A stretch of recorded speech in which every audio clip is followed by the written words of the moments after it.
The old lawnmower made a loud noise as Katie Martinez pushed it across the brown grass. Sweat dripped down her face in the hot Arizona sun. She was only 12 years old, but she worked like someone much older. Her small hands gripped the handle, tight as she walked back and forth across the yard. Katie had been cutting grass for 3 months now. She started right after her mom got sick. The doctors said her mom needed special medicine that cost a lot of money. Katie's dad had left them 2 years ago, so it was just her and her mom now. When her mom became too weak to work every day, Katie knew she had to do something. She made flyers on the old computer at school. "Lawn Care by Katie," it said in big letters. "Good work for fair prices." She put the flyers in mailboxes around her neighborhood. At first, only Mrs. Johnson next door hired her, but word spread fast. Now Katie had 8 regular customers. The mower was older than Katie herself. Mr. Rodriguez from down the street gave it to her when he bought a new one. It was heavy and hard to start, but it worked. Katie learned to pull the cord just right. She learned to add oil and gas. She even learned to change the spark plug when her neighbor Pete Sullivan showed her how. Today was Tuesday, which meant she had 4 yards to cut. She already finished Mrs. Johnson's small front yard. Now she was working on the Martinez family's yard 3 houses down. They had the same last name as her, but they were not related. After this, she still had to do the Peterson yard and the big corner lot that belonged to the Walker family. Katie's legs hurt, but she kept going. Every step meant more money for her mom's medicine. The doctor said the treatment was working, but it would take many months. Katie did not mind working hard. She just wanted her mom to get better. From her kitchen window, Carmen Martinez watched her daughter work. Carmen was 34 years old, but the sickness made her look older. Her black hair was getting thin from the medicine. Dark circles under her eyes showed how tired she was all the time. She wanted to help Katie, but walking to the mailbox made her feel dizzy.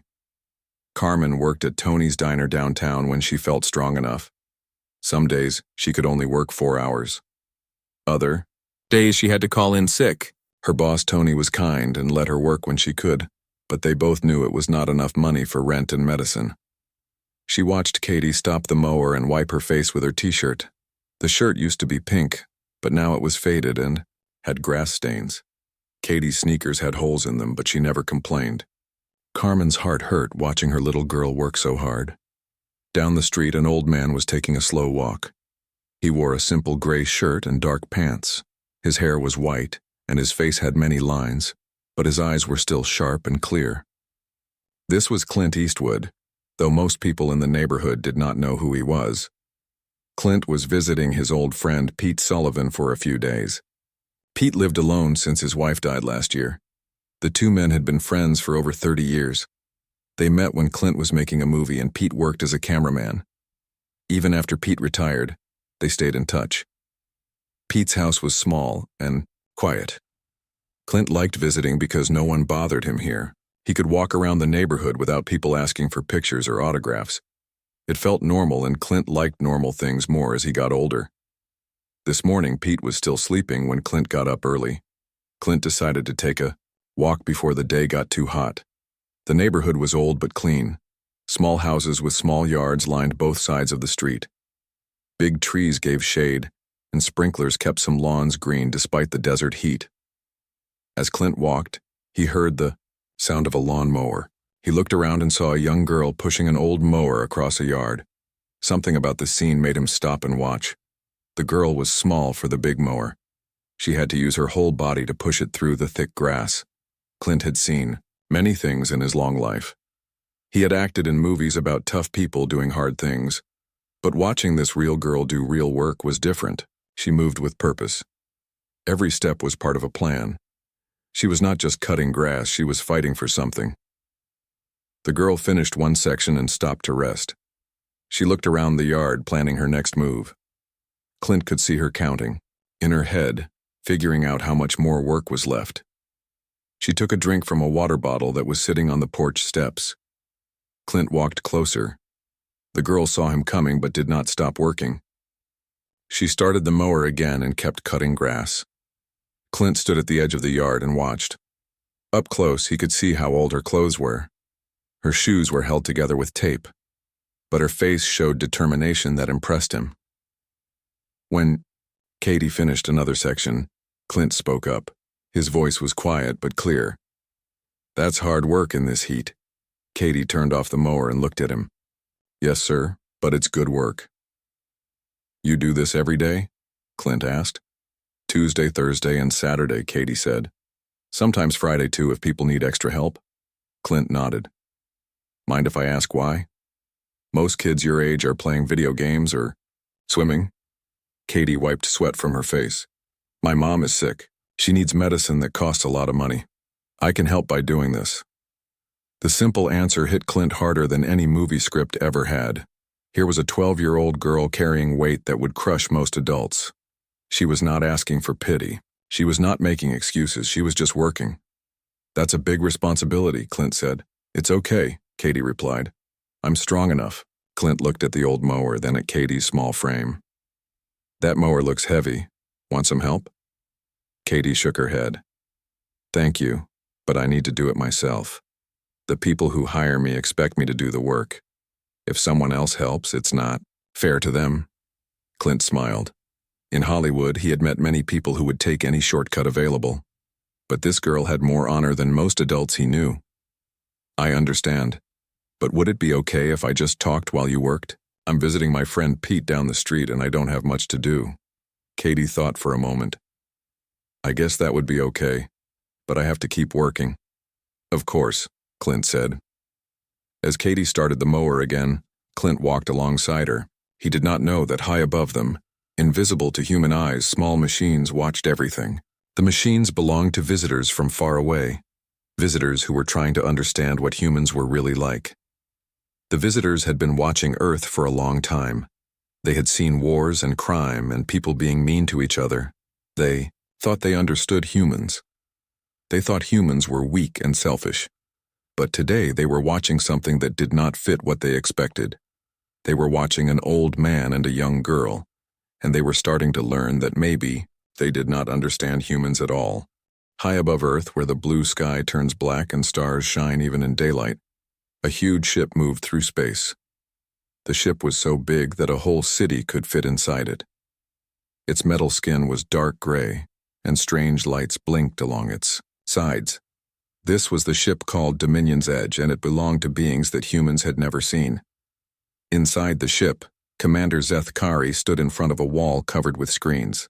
Each screen showed different parts of Earth. Some showed busy cities with millions of people. Others showed farms and forests and oceans. Zeth Kari had been watching Earth for 3 years, and he thought he knew everything about humans. Zeth Kari was tall and thin, with pale blue skin and large black eyes. His people were called the Hegemony, and they had taken over many worlds. They were very good at finding weak planets and making them surrender. Earth was supposed to be easy. The humans seemed to fight each other all the time. They had wars, and crime, and people who did not share with others. "Sir," said Lieutenant Vextara, walking up to Zeth Kari, "the War Council is ready for your report." Vextara looked like Zeth Kari, but smaller. She carried a glowing tablet that showed numbers and charts. For months, she had been counting human weapons and armies. She had studied their governments and their money systems. Everything looked normal for a planet that was ready to be conquered. The War Council room was round and dark. 12 members of the Hegemony sat around a table that floated in the air. They all wore long robes and had the same pale blue skin and black eyes.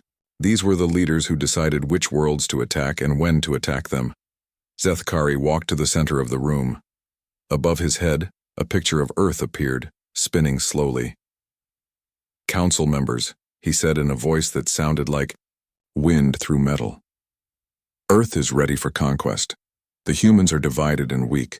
They spend more time fighting each other than working together." He pointed at the spinning Earth. "They have 7 billion people, but they speak hundreds of different languages. They have almost 200 different countries. Their leaders argue instead of making decisions.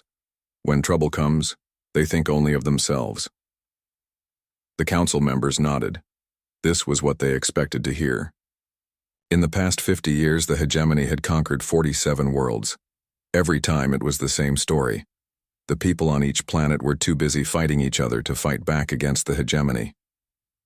"How long until invasion?" asked Council Member Thexanora, an old being with scars on her face from many battles. 48 hours, Zethkari answered. "Our ships are in position. Our weapons are ready. The humans will surrender in less than 1 day." But before anyone could speak again, the door opened. Sub-Commander Nixhara walked in quickly. She was younger than the others and her skin was lighter blue. She carried a different kind of tablet, one that showed moving pictures instead of numbers. "Commander," she said, "I need to show you something." Zethkari frowned. "We are in an important meeting. This can wait." "No, sir," Nixhara said firmly. "It cannot wait. I have been studying human behavior, and I found something strange." The council members looked at each other.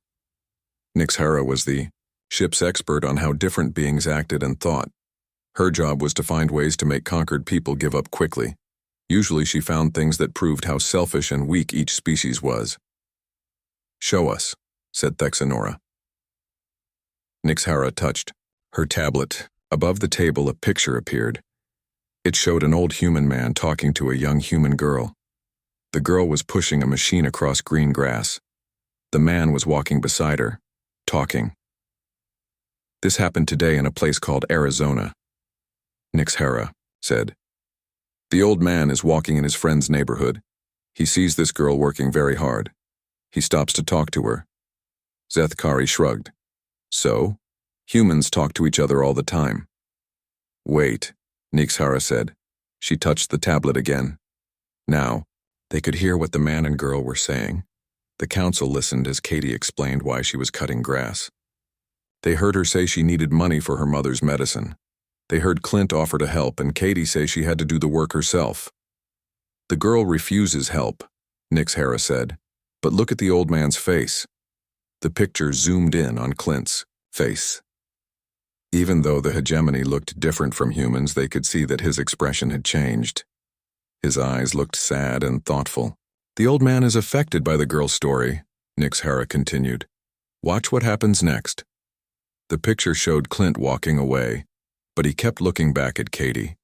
The scene changed to show him later that day, making phone calls and talking to other humans. The pictures showed more humans getting involved, making plans to help Katie and her mother. "I do not understand," said Council Member Dexkala. "The girl refused help. Why are they still trying to help her?" Nixhara put down her tablet. "That is exactly my question. In all our studies of 47 worlds, we never saw this pattern. When someone refuses help, others usually walk away. They think, 'Not my problem,' and forget about it." She pointed to the floating earth. "But these humans are different. When the girl showed she was strong and working hard, it made the old man want to help her more, not less. And when he started caring, other humans started caring too." Zethkari waved his hand. "One example means nothing. Humans are still weak and selfish. We have video of their wars and crimes." "Yes," Nixhara agreed. "They do fight and steal and hurt each other. But they also do this." She showed more pictures of humans helping other humans. A human will risk his life to save a stranger's pet. A human will give money to help people she has never met. A human will work for no pay to help others. The council room became quiet. For the first time, they were seeing something they did not expect. "What are you suggesting?" asked Thexanora. "I am suggesting we do not understand humans as well as we think," Nixhara said. "Yes, they fight each other, but they also help each other in ways that make no sense to us. Maybe they are not as weak as we believe." Zethkari stood up straighter. "Sub-Commander, you forget yourself. We have conquered 47 worlds. We know how to read a species. Humans are weak because they care about others more than themselves. That caring makes them easy to defeat. Or," Nixhara said quietly, "that caring makes them stronger than we know." The room fell silent again. No one had ever suggested that caring could make a species strong. In hegemony thinking, caring was always weakness. Caring meant you would surrender to protect others. Caring meant you would not fight as hard. But the pictures of the old man and the young girl seemed to suggest something different. They suggested that caring might make humans do things the hegemony had never seen before. I want to study this more, Nix Hara said. Give me 48 hours to watch what happens with this man and girl. If I am wrong, we lose nothing. If I am right, we learn something that could change how we approach Earth. Zethkari wanted to say no. He wanted to start the invasion right away, but Thex Nora was nodding slowly, and other council members looked interested. 48 hours, Thex Nora said. Watch your humans, Sub-Commander. But after that, we invade whether you understand them or not. Nix Hara bowed her head. Thank you. I will not waste this time. As the council meeting ended, Zethkari stared at the picture of Earth. For the first time in his long career, he wondered if they might be missing something important. But he pushed that thought away. The hegemony had never been wrong before. They would not be wrong about Earth. High above the planet, the great ship continued its silent watch. Inside, some beings were certain of victory. Others were starting to have doubts. And far below, an old man and a young girl had no idea that their simple conversation was being studied by creatures from another world. The countdown to invasion had begun, but no one knew yet how it would end. Clint could not stop thinking about Katie. After he left her that morning, he walked back to Pete's house, but his mind stayed with the young girl and her old lawn mower. He sat on Pete's front porch and drank coffee, but he kept seeing Katie's face when she talked about her sick mother. Pete came outside and sat in the chair next to him. Pete was 72 years old with gray hair and kind eyes. He had worked in movies for most of his life, so he knew when something was bothering his friend. You look like you got something heavy on your mind, Pete said. Clint told Pete about meeting Katie. He described how hard she was working and why she needed the money. Pete listened without saying anything until Clint finished. That little girl lives 3 houses down from me, Pete said. I see her walking to school every morning, real polite kid, always waves and says hello. What do you know about her mother? Clint asked. Carmen works at Tony's diner downtown. Nice lady. I heard she got sick, but I did not know it was so bad. Pete shook his head. That's a lot for a kid to carry. That evening, Clint drove to Tony's diner. It was a small place with red booths and old pictures on the walls. The smell of hamburgers and coffee filled the air. Only a few customers sat at tables, and one waitress moved slowly between them. The waitress was Carmen Martinez. Even from across the room, Clint could see she was very sick. Her skin was pale, and she moved carefully, like everything hurt. But she smiled at her customers and brought them their food without complaining. Clint sat at a corner booth and ordered coffee. When Carmen brought it to him, he could see the dark circles under her eyes and how thin she had become. Excuse me, Clint said quietly. Are you Katie's mother? Carmen stopped and looked at him with surprise. Yes. Do you know Katie? I met her this morning. She was cutting grass in my friend's neighborhood. We talked for a few minutes. Clint paused. She told me you were sick. Carmen's face went red. I'm sorry if she bothered you. I tell her not to talk to strangers about our business. She did not bother me, Clint said quickly. She was working very hard. I was impressed by how responsible she is. Carmen sat down across from him. Her legs seemed to give out, and she held onto the table to steady herself. Katie is a good girl. She should not have to work so hard, but we do not have much choice. How bad is it? Clint asked gently. Carmen looked around the empty diner, then back at Clint. Something about his calm voice made her want to talk. The cancer is in my blood. The doctors say the treatment might work, but it takes many months and costs so much money. I try to work when I can, but some days I can barely. Stand up. She wiped her eyes with her sleeve. Katie started cutting grass to help. She made her own flyers and found her own customers. She never asks for anything for herself. All the money goes to my medicine. Clint felt something break inside his chest. He had lived a long life and made a lot of money from his movies. He had nice houses and cars and everything a person could want. But this woman and her daughter were fighting just to stay alive. What's your last name? He asked. Martinez. Carmen Martinez. Clint nodded. Carmen, I want you to know that Katie is raising a very special kind of person. You should be proud of her. I am, Carmen said, smiling for the first time. She's stronger than I ever was at her age. The next morning, Clint called his business manager Roy Henderson. Roy had worked with Clint for 20 years and took care of his money and legal things. Roy was used to Clint's strange requests, but this one surprised him. You want to pay someone's medical bills? Roy asked. Someone you just met? Her 12-year-old daughter is cutting grass to pay for cancer treatment, Clint said. Fix it. How much are we talking about?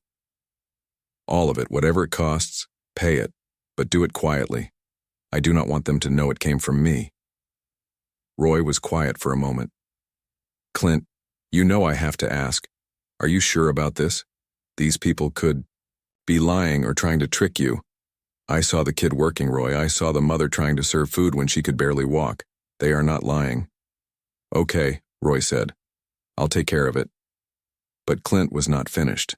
After he hung up with Roy, he started making other phone calls. He called his friend Jake Morrison, an actor who lived in Los Angeles. He called Lisa Chang, a movie director he had worked with many years ago. He called Danny Walsh, a producer who owed him a favor. To each person, he told the same story about Katie and Carmen. He did not ask for money. He just told them about a little girl who was working hard to save her mother's life. By the end of the day, word was spreading through Hollywood. Jake Morrison called his friends. Lisa Chang posted about it on social media. Danny Walsh talked to reporters he knew. None of them mentioned Clint's name, but they all shared Katie's story. High above Earth, Sub-Commander Nix Hara watched her screens with growing confusion. Her computers were tracking communication patterns across the planet. Normally, human communications were easy to understand. People talked about work, family, entertainment, and complaints. But something different was happening. Starting from one point in Arizona, messages were spreading in an unusual pattern. Humans were sharing information about the girl with the lawnmower. They were not sharing it to make fun of her or to feel better about themselves. They were sharing it because they wanted to help.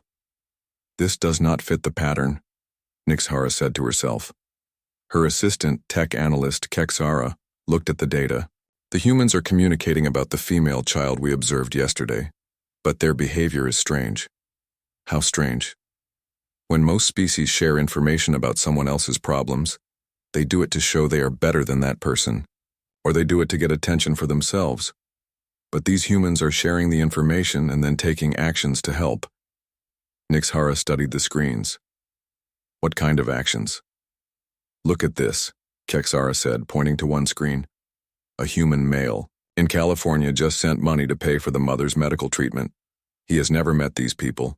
He will never get the money back. Another screen showed different activity. A human female is organizing other humans to come to Arizona and help with house repairs. She is using her own money to travel there. And here, Kexara continued, a human male who makes movies is talking to news organizations about the girl's story. He wants more humans to know about it. Nix Hara felt something she had never felt before while studying a species. She felt confused. In 47 previous conquests, the hegemony had never seen anything like this.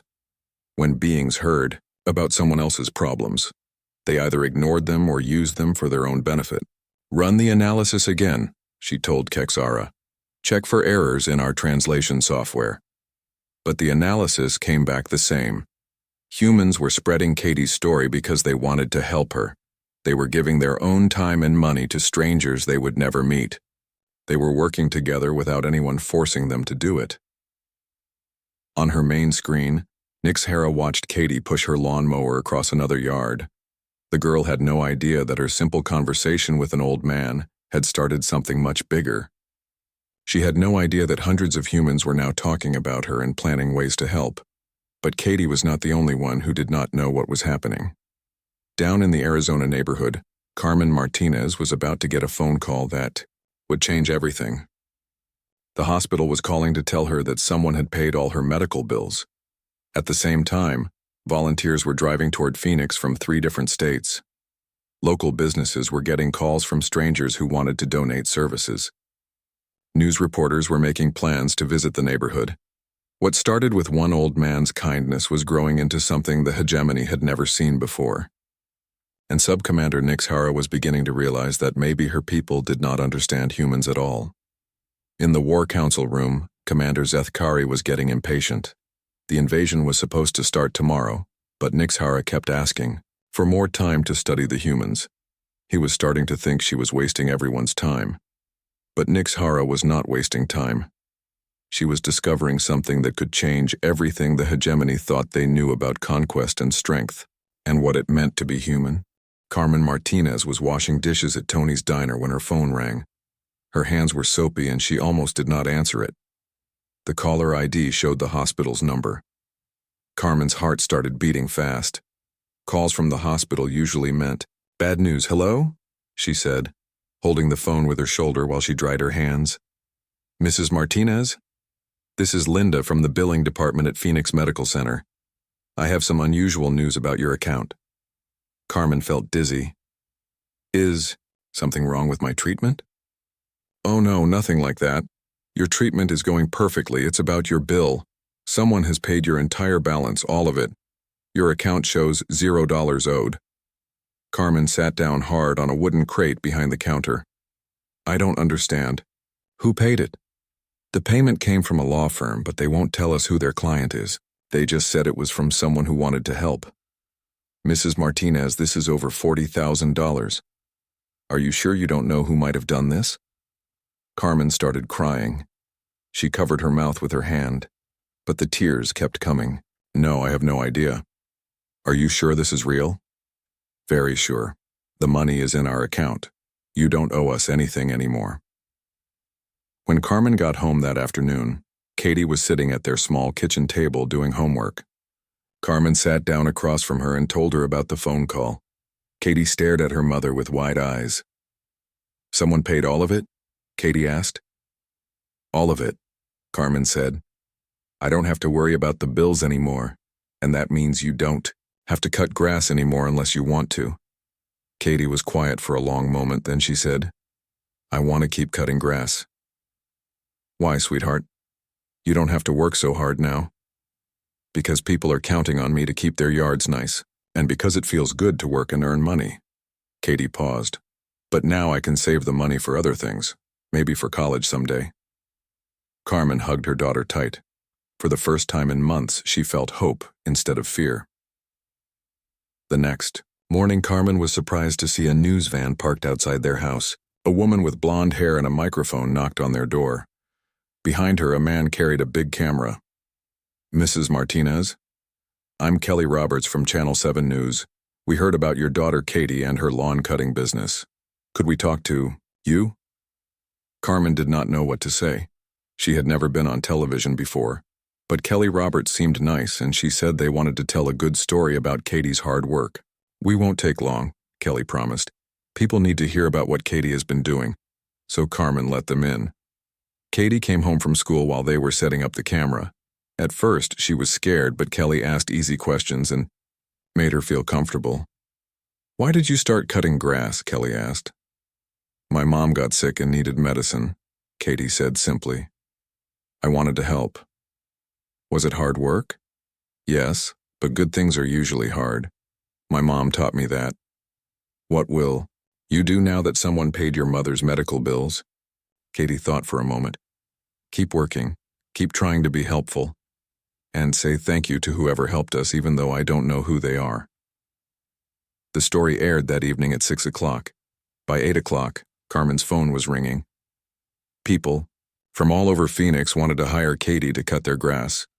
People wanted to donate money. People wanted to help with house repairs and groceries and anything else the family needed. Jake Morrison drove to Phoenix from Los Angeles. He brought a crew of workers and enough supplies to fix everything wrong with the Martinez house. They repaired the roof, painted the walls, and fixed the broken air conditioner. "Why are you doing this?" Carmen asked Jake as she watched the workers. "Because sometimes you meet people who restore your faith in humanity," Jake said. "Your daughter is one of those people." Lisa Chang came from Los Angeles too. She brought clothes and school supplies for Katie. She also brought a camera crew to make a short documentary about Katie's story. "I want to show the world what real strength looks like," Lisa told Katie. "You are stronger than most adults I know." Danny Walsh organized a fundraiser online. In 3 days, people donated $50,000 to help the Martinez family.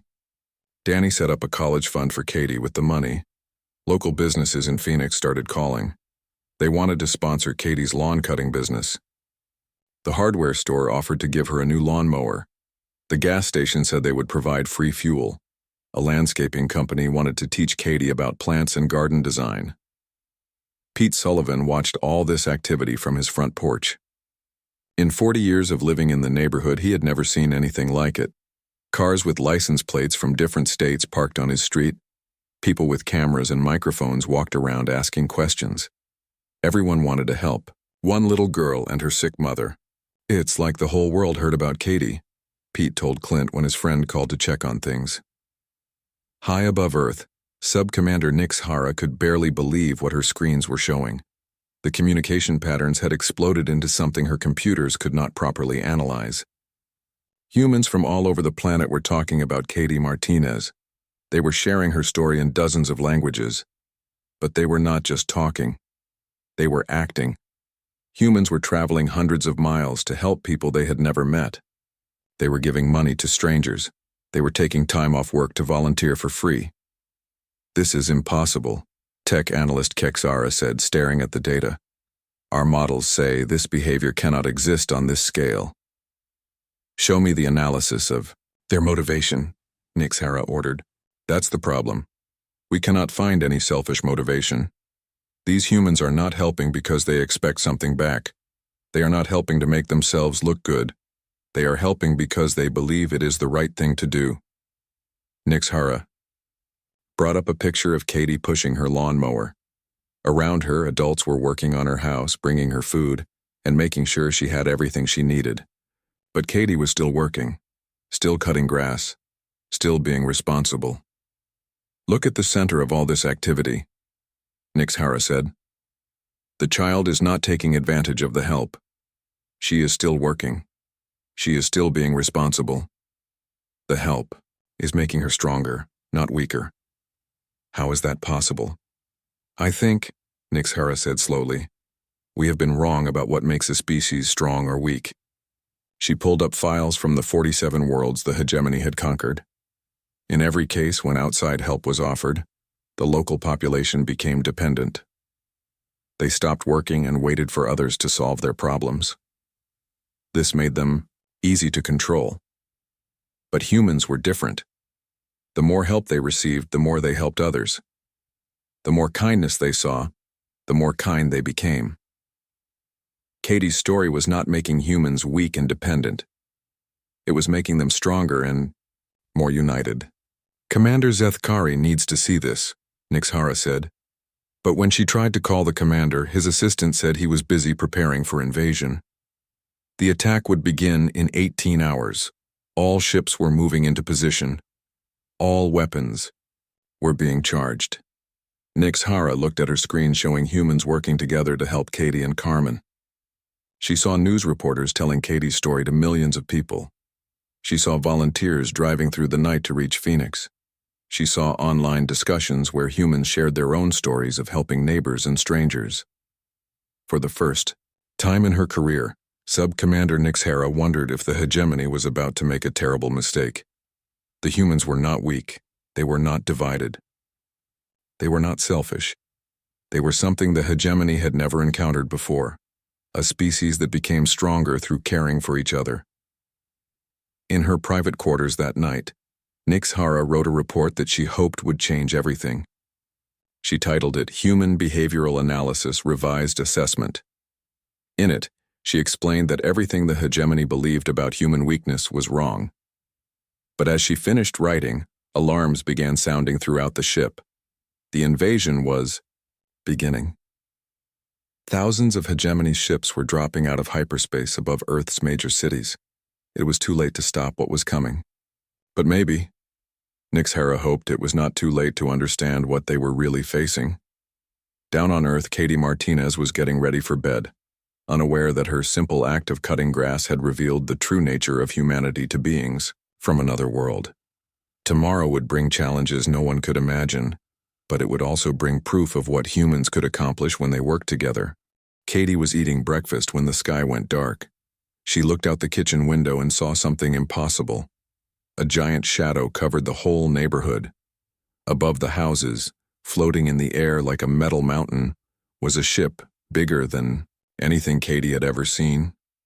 "Mom," Katie said quietly, not taking her eyes off the window. "Come look at this." Carmen Martinez walked to the window and gasped. The ship was so big it blocked out the sun. Strange lights blinked along its sides, and it made no sound at all. Other ships, smaller but still huge, were appearing all over the sky. All around the world, the same thing was happening. Over New York City, London, Tokyo, and 100 other cities, the hegemony ships appeared without warning. Each ship was miles long and cast shadows that covered entire neighborhoods. Television and radio stations interrupted their normal programs. "We are receiving reports of unidentified aircraft over major cities worldwide," news anchors said with shaking voices. "Military officials are asking everyone to remain calm and stay indoors." But people did not stay indoors. They came out of their houses and looked up at the impossible ships. Some people screamed, some people ran, but many people just stood and stared, trying to understand what they were seeing. On the hegemony command ship, Commander Zethkari watched screens showing human reactions from around the planet. This was always his favorite part of a conquest. The moment when a species realized they were no longer alone in the universe. The moment when they understood how small and helpless they really were. "Begin the intimidation broadcast," he ordered. Speakers on every hegemony ship activated at the same time. A voice spoke in perfect English, then repeated the same message in Chinese, Spanish, Arabic, and 50 other languages. "People of Earth, we are the hegemony. We have come to your world because you are now part of our empire. You will surrender your governments to us. You will follow our laws. You will work for our benefit. Any resistance will be met with destruction. You have 24 hours to surrender completely." The message played 3 times, then stopped. The ships continued floating silently over the cities, waiting for the panic and chaos that always followed. Zethkari expected to see crowds of humans running through the streets. He expected to see their leaders arguing and blaming each other. He expected to see their military forces fighting among themselves about what to do. Instead, something strange happened. In Phoenix, Arizona, Clint Eastwood was visiting Pete Sullivan when the ships appeared. The 2 old men stood in Pete's front yard and looked up at the massive shadow above them.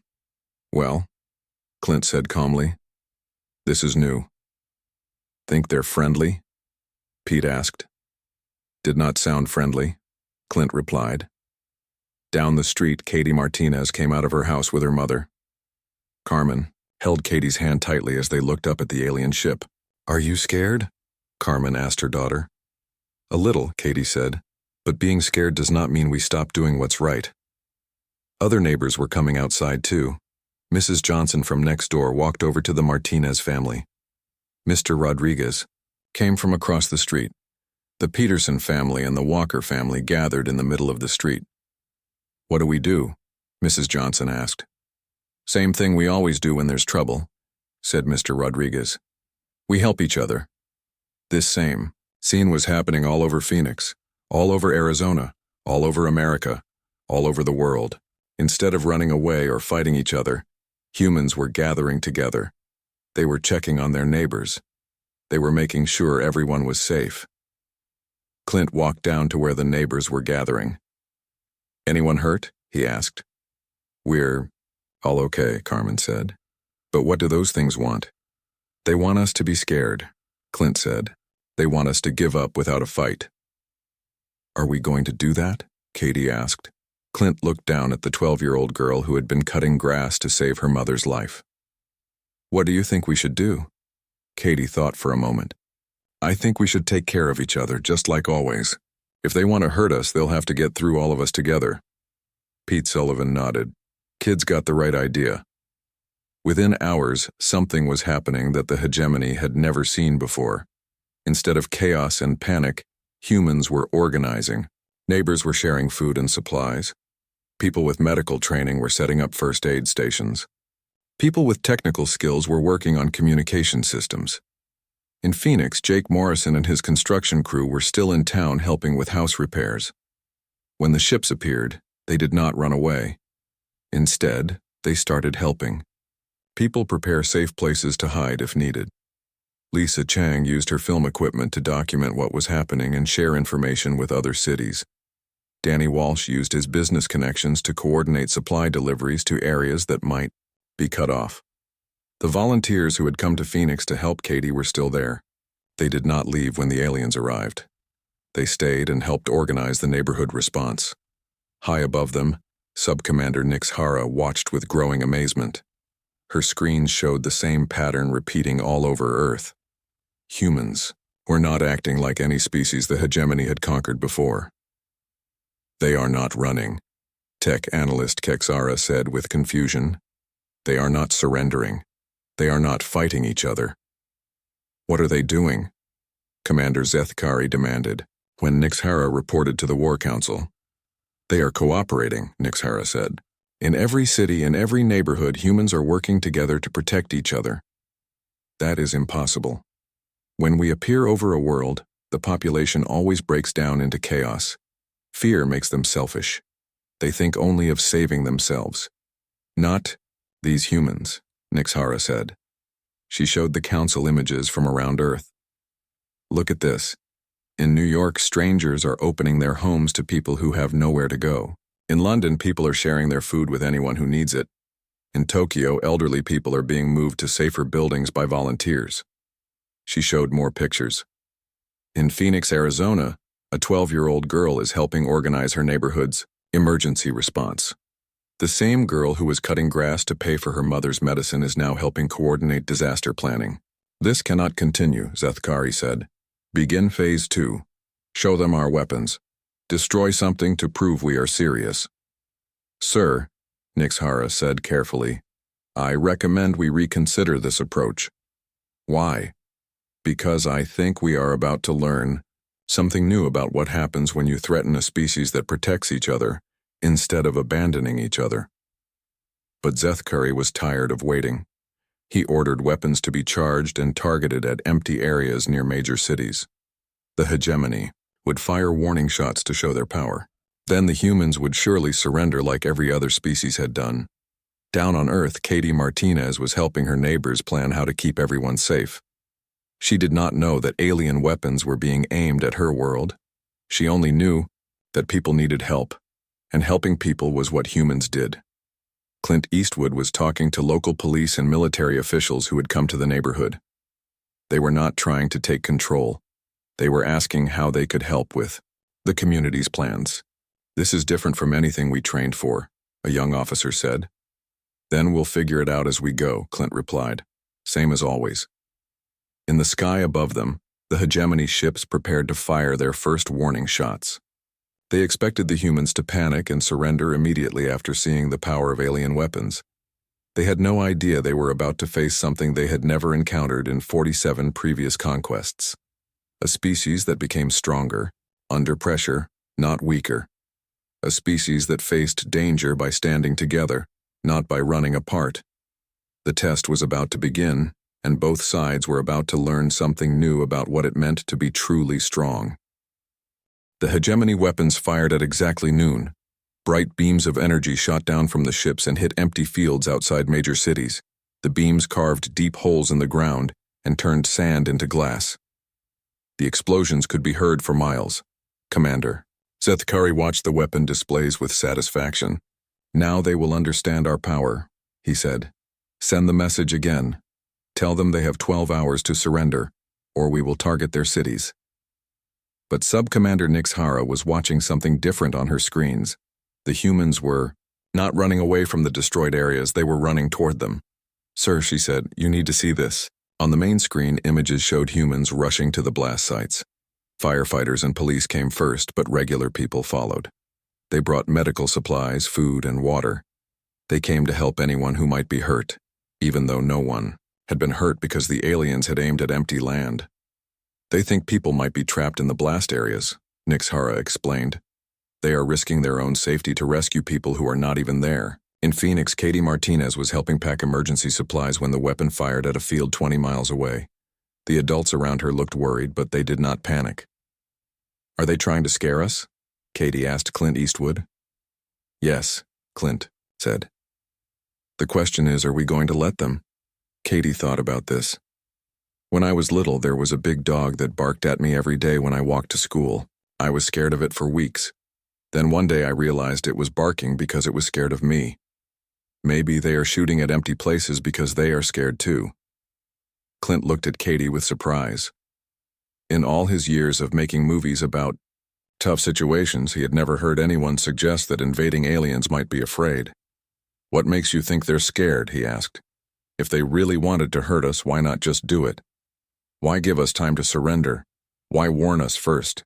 Katie paused. "I think they want us to give up without fighting because they are not sure they can beat us if we all work together." Around the neighborhood, adults were listening to Katie's words. Pete Sullivan nodded slowly. Kid might be onto something. Carmen Martinez felt proud of her daughter.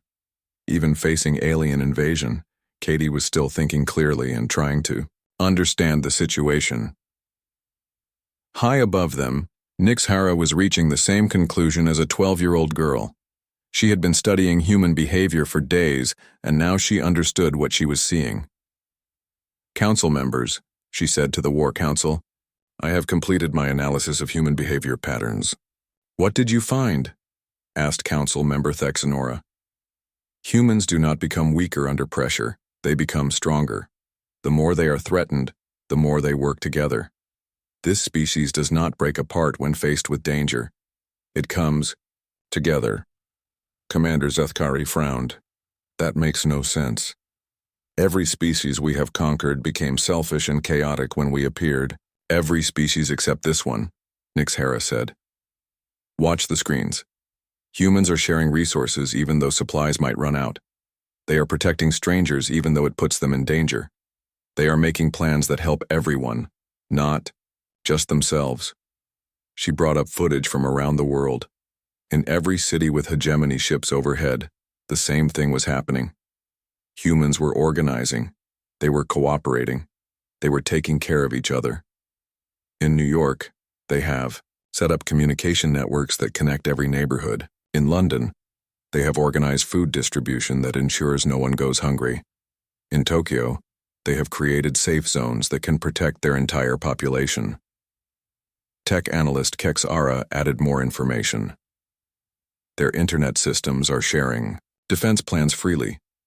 Military secrets are being given away to help everyone prepare. Scientists are working together instead of competing. This behavior makes them stronger, not weaker, Nix Hara continued. Every time we threaten them, they become more united. Every challenge makes them more creative in their solutions. Commander Zethkari stood up angrily. "Enough analysis. Begin the main attack. Target their military bases and government buildings. Show them we are serious." But when the weapons officer tried to lock onto targets, something unexpected happened. The targeting computers could not get clear readings. "Sir," the weapons officer reported, "their defense systems are unlike anything we have seen. They are not using advanced technology. They are using coordination." "What do you mean?" "Every time we target a military base, civilian volunteers surround it. Every time we target a government building, thousands of humans link arms around it. We cannot destroy the targets without killing the civilians, and our computers are programmed not to target non-combatants." Nix Hara felt something she had never experienced before. She felt respect for the species they were trying to conquer. "They are not just protecting their buildings," she said. "They are protecting each other. And by protecting each other, they are protecting everything that matters to them." Down in Phoenix, this same strategy was playing out. When word came that the aliens might target important buildings, volunteers had gathered around the hospital, the school, and the power station. They stood together, holding hands, making it impossible for the aliens to attack without hurting innocent people. Katie Martinez was part of the group protecting the hospital, where her mother had received treatment. Carmen stood beside her, along with all the neighbors who had become like family over the past weeks. "Are you scared now?" Carmen asked her daughter. "Yes," Katie said honestly. "But I'm not alone. None of us are alone. Clint Eastwood stood with them, along with Jake Morrison, Lisa Chang, Danny Walsh, and all the volunteers who had come to help with Katie's story. Pete Sullivan was there too, holding the hand of Mrs. Johnson from next door. All around the world, the same scene was repeating. Humans were standing together, protecting what they cared about by caring for each other. On the Hegemony command ship, alarms were ringing. Reports were coming in from all attack groups. No targets could be engaged. Human resistance was unlike anything in their databases. "Sir," came a report from the fleet commander, "we are taking casualties." "How?" Zethkari demanded. "The humans have no weapons that can reach our ships." "They are not shooting at us. But our ships are having system failures. Our computers cannot process their behavior patterns. Our targeting systems are overloading, trying to find ways to attack without harming civilians." Nixhara understood what was happening. They are defeating us without fighting us. Their strength is not in their weapons. It is in their willingness to protect each other. For the first time in his long military career, Commander Zethkari felt something he had never felt before. He felt doubt. "Council members," he said slowly, "I am beginning to think we have made an error." "What kind of error?" asked Thexanora. "We assumed that caring for others was weakness. We assumed that cooperation was a flaw. But what if we were wrong? What if these things are actually strengths we have never understood?" On the screens around them, they could see Katie Martinez and her neighbors standing together in front of the hospital. A 12-year-old girl who had started cutting grass to help her sick mother was now helping protect her entire community. "Look at them," Nixhara said quietly. "They are not afraid of dying. They are afraid of letting each other down. That makes them stronger than any species we have ever encountered." Commander Zethkari stared at the images for a long time.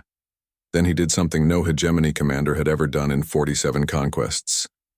"All ships," he said into his communication device, "begin withdrawal procedures. We are leaving this system." "Sir?" came confused voices from the fleet commanders. "These humans have taught us something we did not know was possible. They have shown us that strength can come from caring for others, not just from power over others. We cannot defeat people who are willing to die for each other. More importantly, we should not try to." As the Hegemony ships began to rise higher into the sky, preparing to leave Earth forever, Katie Martinez looked up and smiled. "They're leaving," she said to her mother. "How did you know they would?" Carmen asked. "Because bullies always leave when you show them you're not afraid to stand up for what's right," Katie said. And we all stood up together. Clint Eastwood put his hand on Katie's shoulder. "You know what, kid? I think you just saved the world." Katie shook her head. "We all saved it. That's what people do. We take care of each other." As the alien ships disappeared into space, humans around the world continued standing together, protecting each other, just as they always had. And somewhere, far above them, an alien commander was learning that the strongest force in the universe might just be the simple act of one person helping another. The invasion was over, but the lesson would last forever.